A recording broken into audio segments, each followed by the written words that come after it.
Assalamualaikum warahmatullahi wabarakatuh. Alhamdulillah hari ini saya bahagia sekali karena bertemu dengan orang yang luar biasa. Siapa dia? Nanti Anda akan berkenalan. Tapi yang jelas beliau ini memulai karir dari bawah.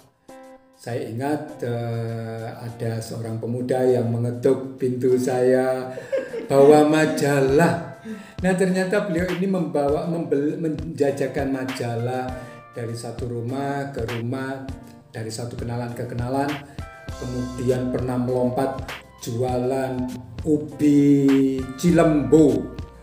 Mungkin karena ada orang yang kasihan, terus direkrut menjadi pegawainya. Dari sanalah kehidupan itu bermula. Dia bertanggung jawab di bidang penerbitan. Dan setelah keluar dari lembaga itu, waktu di lembaga itu bersama saya juga.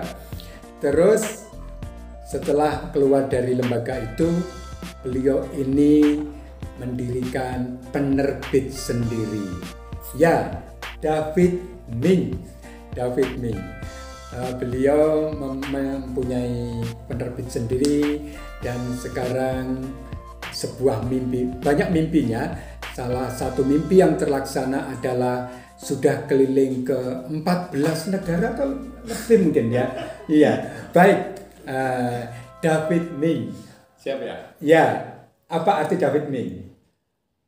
David itu nama asli saya. Uh-huh. Mingnya itu bukan dari bahasa Cina. Saya pikir keturunan Cina begitu ya. Begitu orang melihat saya kan, tuh kok Cina gosong kan ya? Iya. Mingnya itu dari bahasa Jawa. Oh, bahasa Jawa. Ming ngono wae kok repot. Mingono. Hanya begitu saja kok repot. Ternyata dalam kehidupannya sama sekali tidak repot. Luar biasa. Nah, beliau itu punya sebuah penerbit, namanya apa? Litera Media Tama.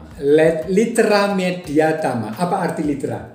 Literasi, literatur, rujukan gitu ya. Semoga jadi rujukan banyak orang untuk mendapatkan referensi keilmuan. Iya.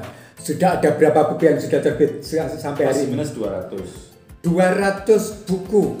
200 buku itu berapa tahun? 3 tahun. Hanya 3 tahun sudah 200 buku. 3 tahun saja dari seorang David Ming. Nah, dengan saya mendirikan sebuah pelatihan menulis. Nah, ini ada cita-cita trainer menulis menuju 1 juta warisan peradaban. Luar biasa. 1 juta peradaban. Apa yang dimaksud dengan warisan 1 juta warisan peradaban itu? Jadi kita punya mendirikan penerbit, terus juga bikin komunitas dan program pendampingan menulis. Memang visi besarnya itu ya, menciptakan 1 juta warisan peradaban. Berbentuk salah satunya buku. Salah satunya buku dan mungkin juga konten-konten video, tulis-tulisan di artikel dan lain sebagainya. Di artikel yang itu akan menjadi warisan kita. Iya. Warisan penulis, warisan penerbit, dan warisan siapapun yang berkarya. Oke. Beliau ini sudah melatih guru-guru, para profesional. Jadi bertemu dengan guru-guru, dilatih menulis. Mulai dari tidak bisa sama sekali, tidak suka menulis, bahkan mungkin mual menulis mungkin ya. kalau akan menulis mual gitu ya. Nah, lewat tangan dingin beliau ini dihimpun, dilatih menulis. Para profesional mulai dari dokter, siapa lagi? Trainer, konsultan, business coach, pengusaha, profesional manajemen, ibu rumah tangga bisa menulis. Dan dari pelatihan-pelatihan yang beliau lakukan, sudah berapa buku yang lahir? Dari yang itu plus minus hampir 100. 100 buku sudah lahir dari pelatihan. Kalau Anda mual menulis, tidak bisa menulis, takut menulis, datang ke tempat kami. Insya Allah dengan menuju 1 juta warisan peradaban, dan sudah kami buktikan, sudah ada 100 buku dari pelatihan itu lahir. Dan mereka betul-betul bisa menulis. Lahir sebuah buku. Ini tadi ada sebuah buku dari seorang dokter. Oke, Ada yang lain lagi. Oh ya, beliau itu berapa negara yang sudah keliling? Oh, baru belasan lah ya. 14 Plus yang minus sekian. 14 negara. Iya. Ada satu mimpi yang saya lihat di WA-nya. Di statusnya itu ada mimpi yang keren sekali. Umroh sudah terlaksana? Alhamdulillah.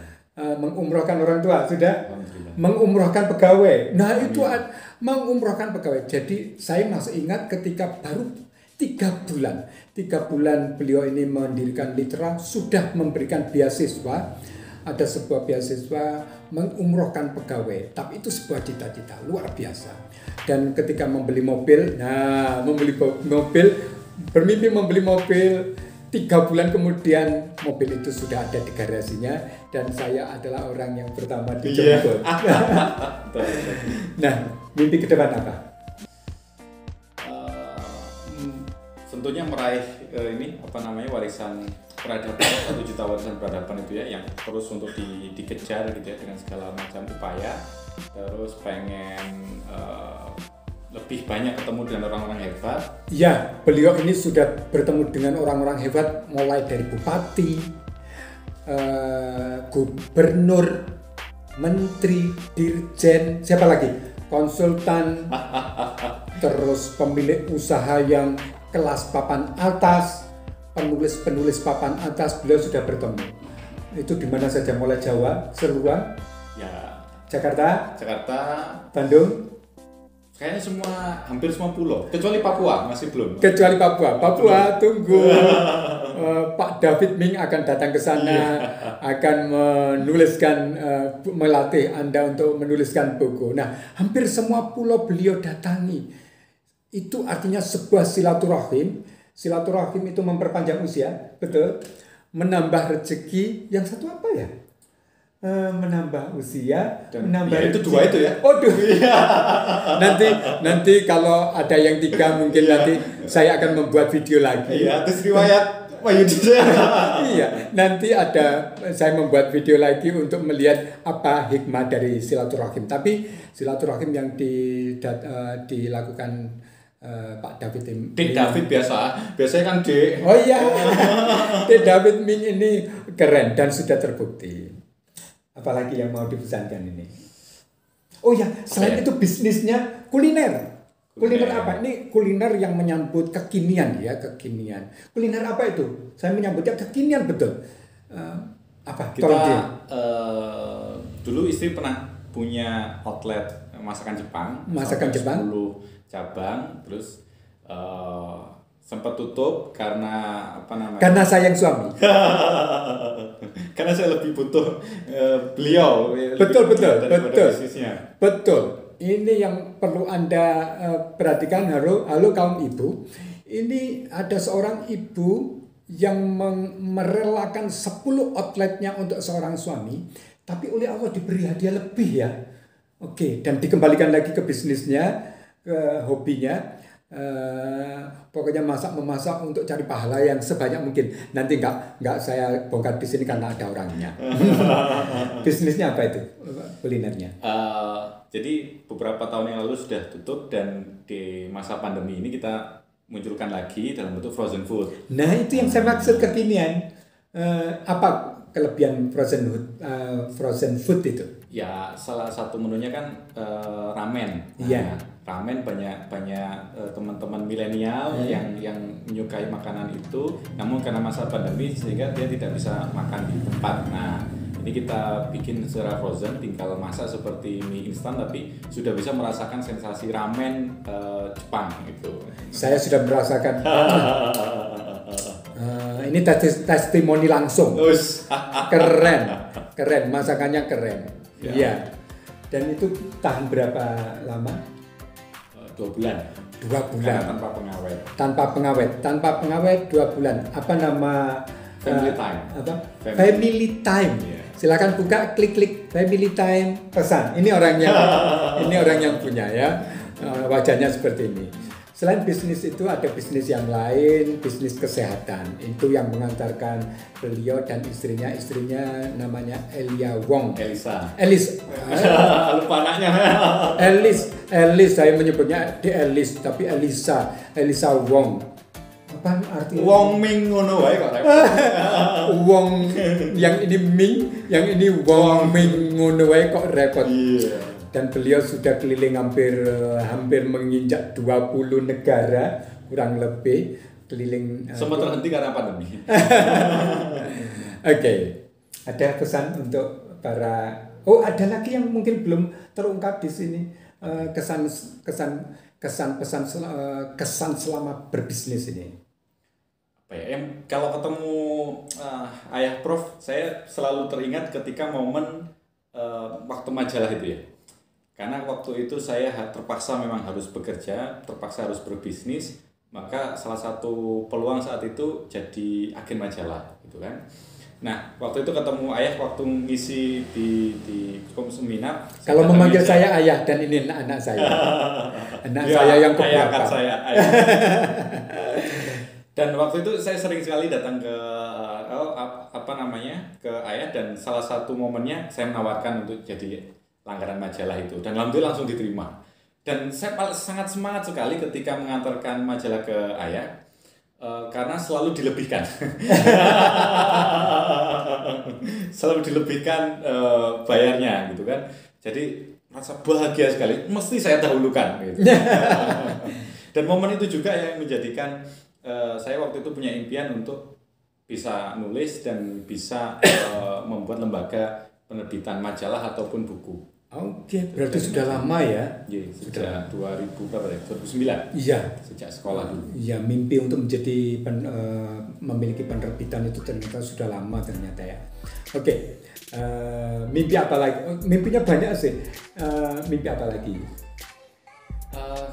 Mimpi sosial dan keagamaan.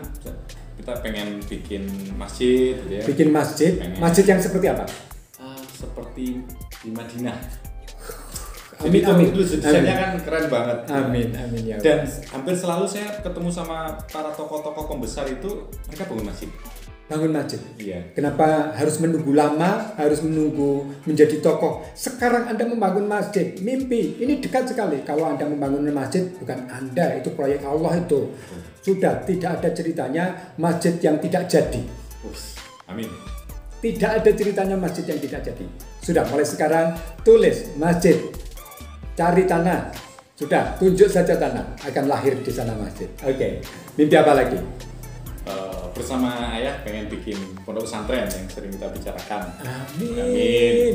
Dan tidak usah besar, tapi yang besar. Oh iya. Amin. Amin.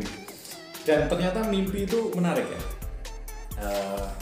Mimpi itu kan berarti termasuk niat ya, kata iya, niat. Nawa itu gitu ya. Dan ternyata oleh Allah diberikan satu pahala ketika kita berniat. Gaduh, kenapa Anda harus enggak berniat niat dan yang baik? Iya.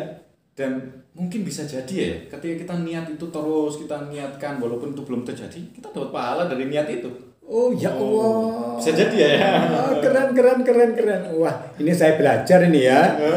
Niat saja sudah, itu pahalanya sudah terkirim itu. Terus langsung. Amin. Apalagi mimpi yang belum tentunya semoga berhaji, semoga segera berhaji. Amin ya Allah. Ini sebentar lagi sudah dicatat ini. Ini ada satu, David Ming dan Elisa Wong haji. Amin. Saya memanggilnya apa? Dek Haji David. Iya. Nggak usah dipanggil. Oke. Apalagi? Dan masih banyak mimpi yang lainnya. Yang keren-keren ini saya lihat. Okay. Yang pernah saya tunjukkan itu ya. Iya. Mimpinya satu plano besar. Satu plano ditulis dan keren, itu keren sekali. Dan yang sering ditertawakan oleh teman-teman. Dan yang menertawakan itu karena tidak punya mimpi, tidak bisa bermimpi, dan hanya orang-orang besarlah yang punya mimpi. Saudara, Dek David ini betul-betul, kesan saya terus terang jarang bertemu dengan orang pejabat-pejabat tinggi, jarang. Dengan bupati saja jarang. Dengan Dek David ini saya diantarkan ke gubernur, saya yang diantarkan. Jadi dalam kondisi seperti ini saya jarang. Terus ke gubernur, ke pengusaha-pengusaha, justru Dek David inilah yang mengantarkan saya. Apa kesan-kesan Dek David terhadap pejabat-pejabat? Setiap pejabat punya ilmu, punya idealisme yang luar biasa, gitu ya, dan punya pemikiran-pemikiran masa depan yang itu besar. Nah, oleh karena itu harus dibantu, mereka itu harus dibantu, pejabat harus dibantu. Kalau berkaitan dengan pengusaha-pengusaha besar Indonesia, apa kesan Dik David? Setiap pengusaha besar itu punya visi sosial, visi perusahaan, dan misi spiritual. Nah, visi perusahaan, visi spiritual, dan visi sosial. Jangan pernah tunda. Kalau Anda ingin sukses, mulai sekarang 3 visi. Visi spiritual dahulukan, visi sosial, dan visi perusahaan.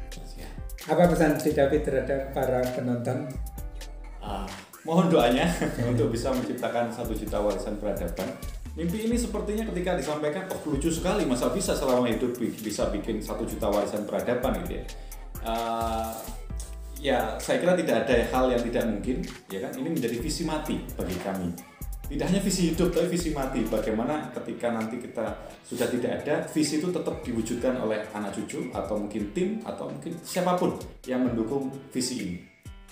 1 juta peradaban, dan itu nggak usah pakai lama ya, nggak usah pakai lama. Baik saudara, saya pikir itu pertemuan yang membahagiakan sore ini. Karena kita sudah lama nggak ketemu ya, berbulan-bulan. Langsung saya cocok. Iya, ngomong apa gitu ya. Baik, luar biasa. Kalau Dik David punya 1 juta peradaban, Anda harus punya 1 juta yang lain. Mungkin 1 juta menanam pohon, mungkin 1 juta melepaskan ikan, 1 juta melepaskan burung, 1 juta kebaikan. Silakan, saya tunggu karya Anda dan saya ingin mendengarkan kabar baik dari Anda. Semoga bermanfaat. Assalamualaikum warahmatullahi wabarakatuh. Waalaikumsalam warahmatullahi wabarakatuh.